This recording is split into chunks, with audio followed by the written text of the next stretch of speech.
அனைவருக்கும் வணக்கம். உங்கள் அனைவரையும் கவிதா விஜயன் போட்காஸ்ட்க்கு வரவேற்கிறேன். நீங்க கேட்டுட்டு இருக்க என்னுடைய வாய்ஸ் இருக்கு இல்லையா? இதுதான் என்னுடைய வாய்ஸ். ஆனா, ஒரு காலத்துல நான் பேசுறதுக்கு ரொம்பவே பயந்தேன். கேள்வி கேட்க அத விட பயந்தேன். எனக்குள்ள என்ன நான் ஃபீல் பண்றேன் அப்படின்ற சொல்றதுக்கு பயம். ஆனா, அப்படி இருந்தேன்னா, இன்னைக்கு என் வாய்ஸ் மூலியமா என் வாழ்க்கையில நடந்த சம்பவங்கள உங்க எல்லார் கூடயும் நான் ஷேர் பண்ணிக்கிறேன். ஆனா நான் யாரையும் ப்ளேம் பண்ணல. யாரையும் குத்தம் சொல்லல. உண்மையிலே என் லைஃப்ல எனக்கு என்ன விழிப்புணர்வு கிடைச்சதோ, அத பத்தி தான் நான் பேசிட்டு இருக்கேன். நம்மள பெரும்பாலும் நாம காயங்கள சுமந்துகிட்டே இருக்கிறோம். சின்ன வயசுல இருந்து நம்ம பெத்தவங்க நமக்கு குடுத்த காயங்கள நம்ம சுமந்துகிட்டே போயிட்டு இருக்கிறோம். அத நம்மோட அடுத்த தலைமுறைக்கும் குடுத்துட்டு இருக்கிறோம். நாம அத விருப்பப்பட்டு எடுத்துக்கல. நமக்கே தெரியாம நம்ம பெத்தவங்கள்ட்டேருந்து நமக்கு வந்தது. நம்மகிட்டேருந்து நம்ம பிள்ளைகளுக்கு போகுது. இது நான் என் வாழ்க்கையில நான் உணர்ந்த ஒரு உண்ம. இதுதான் என் பயணமும் கூட. ஒரு நார்சிஸ்டிக் கண்ட்ரோல் என்வைரன்மென்ட்ல வளர்ந்தேன்னா, அதே பேட்டர்ன நான் திரும்பவும் ரிப்பீட் பண்ணிட்டு இருக்கிறேன்.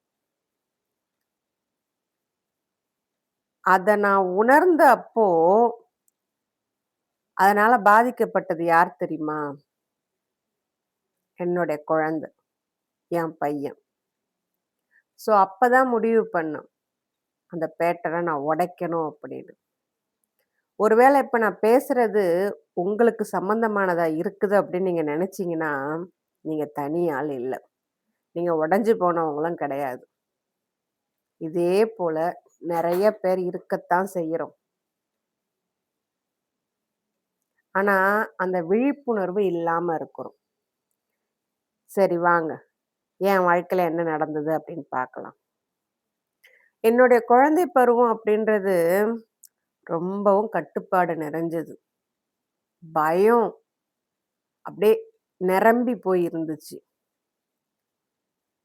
எப்ப பாரு அமைதி மட்டும் தான் என்கிட்டேருந்து வரணும் அப்படின்னு எதிர்பார்க்கப்பட்டது. நான் அமைதியாத்தான் இருக்கணும் அப்படின்னு என்கிட்டேருந்து எதிர்பார்க்கப்பட்டது. ஒரு நார்சிஸ்டிக் பிஹேவியர் உள்ள ஒருத்தருடைய கண்ட்ரோல்ல தான் என் குடும்பம் இருந்துச்சு. நான் அந்த குடும்பத்துல தான் நான் வளர்ந்து வந்தேன். அப்படிப்பட்ட குடும்பத்துல கட்டுப்பாடு அப்படின்றது அக்கறை அப்படின்ற பேர்ல குடுக்கப்படும். பயம் அப்படின்றது நமக்கு கண்டிப்பு, நமக்கு ஒழுக்கத்த சொல்லிக் குடுக்குறாங்க அப்படின்னு உருமாற்றப்படும். அமைதியா இருக்கிறது தான் கீழ்ப்படிதலுக்கான அடையாளம் அப்படின்னு நம்ம வடிவத்தையே மாத்திடுவாங்க. நம்மள கேள்வி கேட்க அனுமதிக்கவே மாட்டாங்க. நமக்குள்ள ஏதாச்சும் நாம உணர்ந்தோம் அப்படின்னா, டிஸ்கம்ஃபர்ட்டா ஃபீல் பண்ணோம் அப்படின்னா, அத வெளிக்காட்டுறதுக்கு நமக்கு அனுமதியே கிடையாது. இங்க என்னுடைய உணர்வுகளுக்கு ஒண்ணுமே கிடையாது. அத பத்தின எந்த ஒரு அக்கறையுமே யாருக்குமே கிடையாது. நான் பயத்தோட இருக்கிறேன், ஏன் பயப்படுறேன், ஏன் இப்படிலாம் நடந்துக்கிறேன் அப்படின்னு ஒருத்தர் கூட யோசிச்சது கிடையாது. அப்படியே அது தெரிய வந்தாலும், அத இக்னோர் பண்ணிட்டு தான் போனாங்க. இதன் மூலியமா இது அத்தன மூலியமா நான் எனக்கே தெரியாம ஒரு பயங்கரமான ஒரு பொய்ய எனக்குள்ள நான் உண்மைன்னு நம்ப வச்சுக்கிட்டு வந்தேன். என்ன அப்படின்னா, ஒருத்தர்ட்டேருந்து நமக்கு அன்பு வேணும் அப்படின்னா, அத நாம சம்பாதிக்கணும். அதுக்கு நாம நெறைய கஷ்டப்படணும். அதுக்கு நாம நெறைய தியாகம் பண்ணணும். அதுக்கு நம்மளுடைய உணர்வுகள சுருக்கிக்கணும். இதெல்லாம் பண்ணாதான் அவங்க சொல் பேச்சுப்படி கேட்கணும். நம்மள அடையாளம் தெரியாம நம்ம மாத்திக்கணும். இப்படி மாத்திக்கிட்டா தான் அவங்க அன்பு நமக்கு கிடைக்கும். அப்படின்ற ஒரு பொய்ய நான் எனக்கு நானே உள்ளுக்குள்ள பதிய வச்சுக்கிட்டேன். அங்க அந்த குடும்பத்துல வலி ஒருத்தவங்களுடைய வலி அதுவும் என்னுடைய வலி அப்படின்றது ஒண்ணுமே கிடையாது. அது சும்மா ஜஸ்ட் லைக் தட் நார்மலான விஷயம். நான் எல்லாத்தையும் பொறுத்துக்கிட்டு போணும், அட்ஜஸ்ட் பண்ணிட்டு போணும், அமைதியா போணும். அப்படி இருந்தா தான் நான் அங்க நல்ல பொண்ணு. ஒரு குழந்தையா நான் என்ன தெரியுமா நம்பனேன் அப்போ? இப்போ ஏதாச்சும் ஒண்ணு என்ன காயப்படுத்துது அப்படின்னா, அது ஏன் தப்பு தான். ஏதாச்சும் ஒரு பிரச்சனை வந்துச்சு அப்படின்னா, அது ஏன் தப்பு தான். யாராச்சும் ஏதாச்சும் சொன்னாங்க அப்படின்னா, அது ஏன் தப்பு தான். இப்படிதான் நான் எனக்குள்ளேயே என்னுடைய மதிப்ப அவ்ளோ டேமேஜ் பண்ணி நான் வச்சிருந்திருந்தேன். இது எல்லாமே என்ன ஆச்சு, எனக்குள்ள எப்பவுமே ஒரு உள்ளுக்குள்ள ஒரு பதட்டத்த குடுத்துக்கிட்டே இருந்துச்சு. என்ன நானே சந்தேகப்பட்டுட்டே இருந்தேன். தப்பு செய்யறதுக்கே பயந்தேன். யாராவது ஒருத்தர் எந்த முயற்சியாவது எடுக்கும்போது தப்பு பண்ணாம இருக்க முடியுமாங்க? இல்ல வளரும்போதோ, கத்துக்கும்போதோ தப்புன்றது கண்டிப்பா வரும் தான. எல்லாருமே இங்க பெர்ஃபெக்ட் கிடையாதுல்ல. ஆனா, அந்த வளர்ச்சிக்காக நான் ஏதாவது தப்பு பண்ண போனேன் அப்படின்னா, தப்பு பண்ணிடணும்னு நான் பயந்துகிட்டே இருந்தேன். ஏன்னா, அந்த தப்பு என்ன ரொம்ப நாளா குத்தி குத்தி காட்டுவாங்க. அத சொல்லி என்ன திட்டுவாங்க, அடிப்பாங்க. அதனால நான் தப்பு பண்ணவே பயந்தேன். நான் ஒரு நாளும் போதுமானவளா இல்ல, அப்படின்ற எண்ணம் மட்டும் தான் எனக்கு இருந்துச்சு. இது என்னுடைய குழந்தை பருவம். இது நான் வளர்ந்ததுக்கு அப்புறமேலுக்கு என்ன எப்படி பாதிச்சது? இந்த குழந்தை பருவ காயங்கள, மனக்காயங்கள நாம ஆற்றாம விட்டோம் அப்படின்னா, அது மறைஞ்சு போகாது. அது உள்ளுக்குள்ள உருமாறி நிக்கும். அதுதான் நாம வளர்ந்ததுக்கு அப்புறமும் உள்ளுக்குள்ள இருந்து நம்மள ஆட்டுவிக்கும். ஒரு வளர்ந்த பெண்ணா நான் ஒரு அன்ப வந்து தேடிட்டே இருந்தேன். எனக்கு என்ன வந்து ஃபுல்ஃபில் பண்ற ஒரு அன்ப வந்து நான் தேடிட்டே இருந்தேன். ஆனா, அப்படி நான் தேடும்போது எனக்கு ஒரு வினோதமான ஒரு பிஹேவியர் என்னோட பேட்டர்ன வந்து என் லைஃப்குள்ள நான் பார்த்தேன். திரும்ப திரும்ப எல்லாருமே அதே நார்சிஸ்டிக் பேட்டர்ன் உள்ளவங்க தான் என் லைஃப்ப சுத்தி ஆக்கிரமிச்சாங்க. என்னால முடியல. ஏன் இப்படின்னு யோசிச்சு பார்த்தா, சின்ன வயசுலேருந்தும் அப்படி ஒரு சிச்சுவேஷன்ல தான் நான் வளர்ந்தேன். நான் கல்யாணம் பண்ணிட்டு வந்ததுக்கு அப்புறமேலுக்கும் அப்படி ஒரு சிச்சுவேஷன்ல தான் நான் மாட்டிக்கிட்டேன். ஏன் இது எனக்கு நான் விடுதலையே இல்லாத மாரியான ஒரு சிச்சுவேஷனா எனக்கு இருந்துச்சு அது. அதே மாதிரி அந்த நார்சிஸ்டிக் பேட்டர்ன் உள்ளவங்களையே நான் அட்ராக்டும் பண்ணேன். அவங்க என்ன கட்டுப்படுத்தணும்னு நெனச்சாங்க. என்னுடைய உணர்வுகள் ஒண்ணுமே இல்லன்னு நெனச்சாங்க. என்ன வந்து செல்ஃப் டவுட் என் மேலே என்ன சந்தேகப்பட வச்சாங்க. இதெல்லாம் சின்ன வயசுல நடந்தது தான. வளர்ந்ததுக்கு அப்புறமும் என்ன சுத்தி உள்ளவங்க இதே பண்ணாங்க. எனக்கு தெரியாமலே நான் சின்ன வயசுல இருந்த அதே பழக்கங்கள திரும்ப திரும்ப வளர்ந்ததுக்கு அப்புறமும் நான் அத கடைபிடிக்க ஆரம்பிச்சுட்டு இருந்திருக்கிறேன். திரும்ப என்ன குறை சொன்னேன். திரும்ப நான் ஒர்த்து தானான்னு என்ன நானே கேள்வி கேட்டுக்கிட்டேன். இந்த இடத்துல விட்டு போனா என் வாழ்க்கை நல்லா இருக்கும்னு தெரிஞ்சும் அதே இடத்துலயே நான் இருந்தேன். அப்பதான் எனக்கு ஒரு உண்மை தெரிஞ்சுது. ரொம்ப லேட்டா புரிஞ்சுது. என்ன அப்படின்னா, என்ன சுத்தி உள்ளவங்க என்ன இப்படி ட்ரீட் பண்றதுனால, நான் ஒண்ணும் வீக்கானவ கிடையாது. என்ன அந்த மாரி கண்டிஷன் பண்ணி வச்சிருக்கிறாங்க. இதுதான் நார்சிஸ்டிக் டைனமிக் உடைய வேலையே. அது என்ன அந்த மாரி கண்டிஷன் பண்ணி வச்சிருச்சு. என் தகுதிக்கு குறைஞ்சத நான் ஏத்துக்கணும் அப்படின்ற சிச்சுவேஷன் எனக்குள்ள புகுத்தப்பட்டது. நான் எப்ப பாரு என்ன சந்தேகப்படணும். என்ன நான் நம்பக்கூடாது அப்படின்னு எனக்கு சொல்லிக் குடுக்கப்பட்டிருக்கு. என்னை எமோஷனலா ஹர்ட் பண்ணாங்க, காயப்படுத்துனாங்க அப்படின்னா, அது ரொம்ப சாதாரண விஷயம். எல்லாருக்கும் நடக்கிறது தானே. நீ என்ன அத பெருசா எடுத்துக்கிறன்ற மாதிரி எனக்கு சொல்லிக் குடுக்கப்பட்டுச்சு. இதுல ரொம்ப கஷ்டமான ஒரு உண்மை, என்னால ஜீரணிக்க முடியாத ஒரு உண்மை என்ன அப்படின்னா, என்னுடைய இந்த பேட்டர்ன் நான் ரிப்பீட் பண்ற இந்த பேட்டர்ன் ஒரு அம்மாவா என் குழந்தைய பாதிச்சுது. எனக்கு அப்ப தெரியல. இந்த இடம் தான் என் வாழ்க்கையிலேயே என்னால ஏத்துக்க முடியாத ஒரு கஷ்டமான உண்மையா இருந்துச்சு. ஆனா அது தேவையாவும் இருந்துச்சு. அத நான் உணராமலேயே என்னுடைய பேட்டர்ன நான் திரும்ப ஃபாலோ பண்ணிட்டு இருக்கிறேன். அத என் குழந்தைகிட்டயும் நான் காட்டிட்டு இருக்கிறேன் அப்படின்றத நான் உணராமலே, எனக்கே தெரியாம சின்ன வயசுல எங்க அப்பா என்ன எப்படி வளர்த்தாரோ, அதே மாதிரி என் பையனையும் நான் வளர்த்துட்டு இருந்திருக்கிறேன் அப்படின்னு அப்ப எனக்கு தெரியல. நான் சரியா தான் இருக்கிறேன்னு நான் நெனச்சுட்டு இருந்தேன் நானு.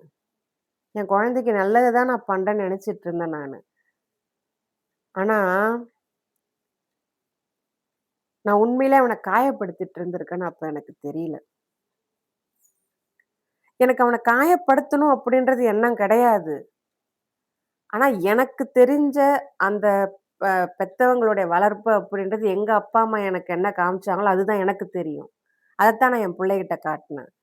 ஆனா, அந்த இடத்துல நான் உணராத ஒரு விஷயம், நான் எவ்ளோ காயப்பட்டேன். அதிலிருந்து நான் நான் வெளில வரணும்னு நான் நெனச்சேனே ஒழிய, அதே பேட்டர்ன் எனக்கே தெரியாம, என் பையன காயப்படுத்திட்டு இருந்திருக்கு அப்படின்றத, நான் அங்க உணராமலே இருந்தேன். ரொம்ப நாள் உணரல. என் பையன் என்ன சொல்ல வரான் அப்படின்னு நான் காது குடுத்து கேட்கறதுக்கு பதிலா, அவன கட்டுப்படுத்துனேன்.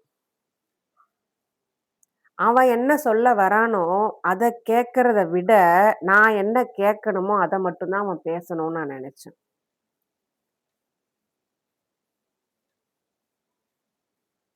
அவன புரிஞ்சுக்கிறத விட, அவன் பேசுறது எங்க என்ன மிஞ்சி பேசிருவானோன்ற பயத்துல நான் ரியாக்ட் பண்ண ஆரம்பிச்சேன். அவன் உண்மையிலே என்ன மிஞ்சணும்னு அவன் பேசல. அவனுக்கு என்ன தோணுதோ அத உண்மையா பேசுறான். ஆனா அது எனக்கு பயத்த உண்டு பண்ணதுனால, நான் அவன புரிஞ்சுக்கவே முயற்சி பண்ணல. அவன் தனக்குள்ள என்ன இருக்கு அப்படின்றத வெளிப்படுத்தணுன்ற ஆர்வம் அவனுக்கு இருந்துச்சு. ஆனா, அத கேட்கிற பொறுமை எனக்கு இல்லாதனால என்ன எங்க அப்பா எப்படி அமைதியா வச்சிருந்தாரோ, அதே மாரி அவன நானும் அமைதியாக்க ஆரம்பிச்சேன். எனக்கு உண்மையிலேயே இத பேசும்போது எனக்கு கஷ்டமா தாங்க இருக்குது. ஆனா,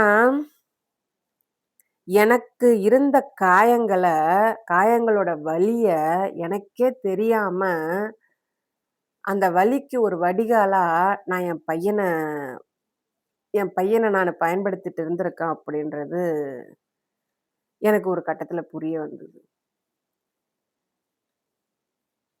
ஆனா, எனக்கு இந்த விழிப்புணர்வு அப்ப இல்ல. எங்க அப்பா எனக்கு என்ன குடுத்தாரோ, அத நான் என் பையனுக்கும் நான் திரும்ப குடுத்துட்டு இருந்திருக்கிறேன். ஆனா, ஒரு கட்டத்துல எனக்கும் என் பையனுக்கும் அதிகப்படியான சண்டை வந்துச்சு. என் பையன் வளர, வளர அவனுடைய அறிவு விரிவாக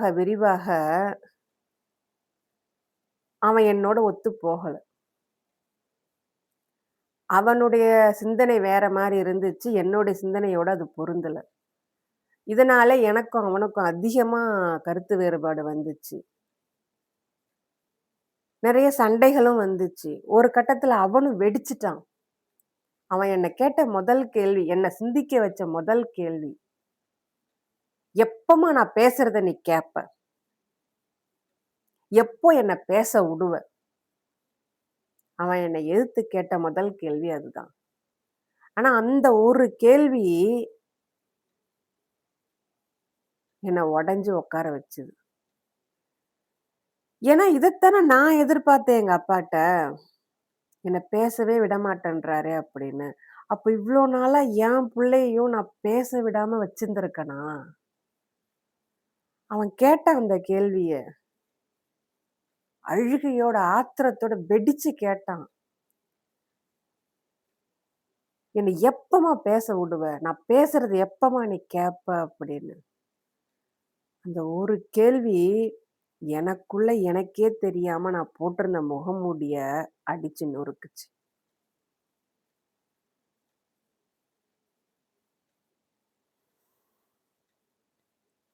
அப்பதான் எனக்கு தோணுச்சு. எனக்குள்ள காயங்கள் இருக்குது தான். நான் இல்லங்கல. ஆனா,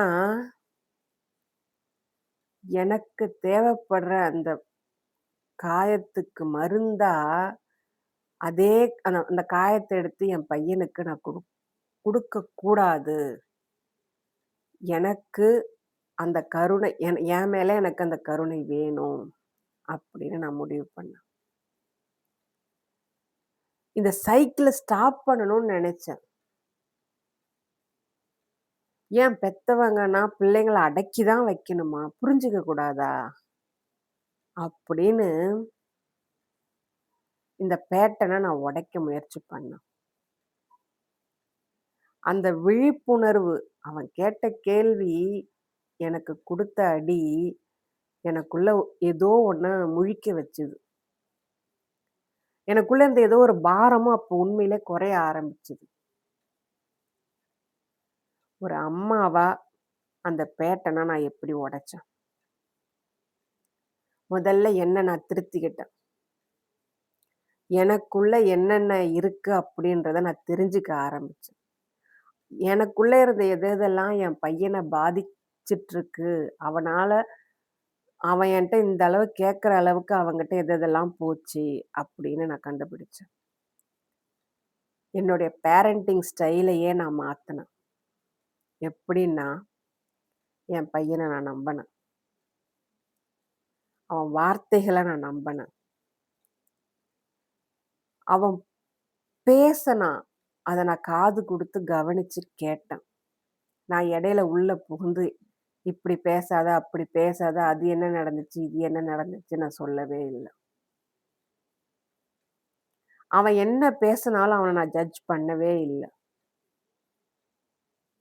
அவன் உண்மையா பேசுறான் அப்படின்ற சந்தோஷத்த, அவன் அந்த வெடிச்சு கத்தன அதுக்கு அப்புறமேலுக்கு தான் நான் கொஞ்சம் கொஞ்சமா உணரவே ஆரம்பிச்சேன்.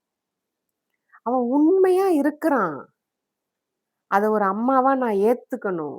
எனக்கு இருந்த காயத்த முகமூடியினால, அவன் உண்மையா இருக்கிறத நான் உண்மையா இல்லையே, அதனால அவன் எப்படி உண்மையா இருக்கலான்னு எனக்குள்ளேயே ஒரு ஈகோ ஒரு கிளாஷ் ஆயி, அவனும் என்னையும் அந்த அளவுக்கு சண்ட அளவுக்கு கொண்டு வந்து விட்டுடுச்சு. ஆனா இப்ப நான் புரிஞ்சுகிட்டேன். அவன் உண்மையா இருக்கிறான்றதே எனக்கு பெரிய ரிலீஃப். அவனுடைய கோபம், அவனுடைய வருத்தம், அவனுடைய குழப்பம், அவனுடைய சந்தோஷம் எல்லாத்தையுமே நான் அலோவ் பண்ணேன். அவன் கோவமா இருந்தா அவன டிஸ்டர்ப் பண்றதில்ல. அவன் வருத்தமா இருந்தா தெளிஞ்சு வருவான்னு நெனச்சேன் நானு. குழப்பத்துல இருக்கானா, அவன் குழப்பத்த அவனே சரி பண்ணுவான். சந்தோஷத்துல இருக்கானா, வந்து நம்மகிட்ட ஷேர் பண்ணுவான். அப்படின்னு அவன நான் அலோவ் பண்ண ஆரம்பிச்சேன். அவன ஜட்ஜ் பண்ணவே இல்ல. நீ இத பேசாத, இத செய்யாதன்னு அவன நான் அவன அமைதியா இருக்க நான் கட்டாயப்படுத்தவே இல்ல. அவன பயமுறுத்தி வச்சிருந்தேன். ஆனா இப்போ அவனுக்குள்ள என்ன இருக்கு அப்படின்றத வெளிப்படையா பேசுற அளவுக்கு அவன் தெளிஞ்சிருக்கிறான். அந்த நம்பிக்கைய நான் அவனுக்கு குடுத்துருக்கிறேன். இப்போ எங்க உறவு ஒரு நம்பிக்கையின் பேர்ல அம்மா, மகன் அந்த உறவு ஒரு நம்பிக்கையின் பேர்ல இப்போ தான் கொஞ்சம் கொஞ்சமா அழகா தழைச்சு வந்துகிட்டு இருக்கு. இப்ப என் பையனுக்கும் தெரியும். என்கிட்ட அவன் என்ன வேணாலும் சொல்லலாம். நம்ம அம்மாட்ட போய் சொன்னா நம்ம அம்மா நம்மள ஜட்ஜ் பண்ண மாட்டாங்க. நம்மள குறை சொல்ல மாட்டாங்க. நம்மள காயப்படுத்த மாட்டாங்கன்னு தெரியும். இந்த சந்தர்ப்பத்துல எனக்கு ஒரு சம்பவம் ஒண்ணு சொல்லணும்னு தோணுது. என்ன அப்டின்னாக்க, ஒரு ஆஃபீஸ் விஷயமா ஒரு ஃபார்ம் ஒண்ணு ஃபில் பண்றப்போ, ஃபோட்டோவுல கிராஸ் பண்ணு அப்டின்னு சொல்லியிருக்கிறாங்க அங்க இருந்தவங்க. இவன் என்ன பண்ணிட்டான், அந்த கிராஸ்ன்ற வேர்ட் வந்து சிக்னேச்சர் அப்படின்றது இதுக்கு முன்னாடி அவன் கத்துக்கவே இல்ல.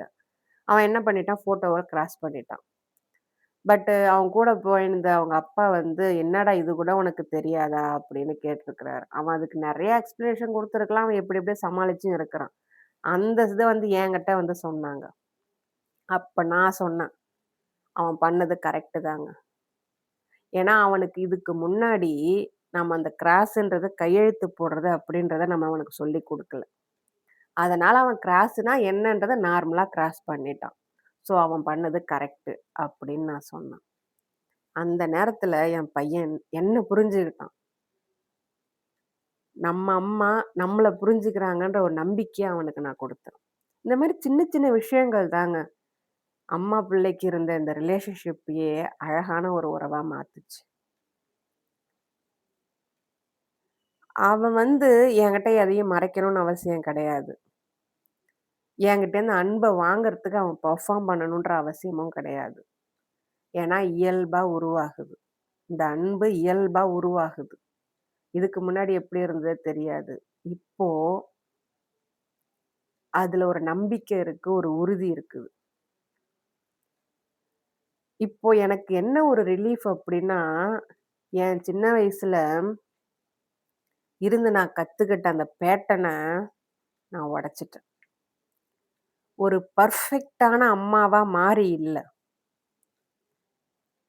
ஒரு டேமேஜ் ஆன ஒரு நார்சிஸ்டிக் விக்டிமா இருந்து, ஒரு குழந்தைய புரிஞ்சுக்கிற அம்மாவா நான் மாறியிருக்கேன். இப்பவும் நான் பெர்ஃபெக்ட் கிடையாது. நான் என்னைக்குமே நான் பெர்ஃபெக்ட்ன்னு நான் சொல்லவே மாட்டேன். ஆனா என் குழந்தைய நான் புரிஞ்சுக்கிறேன்.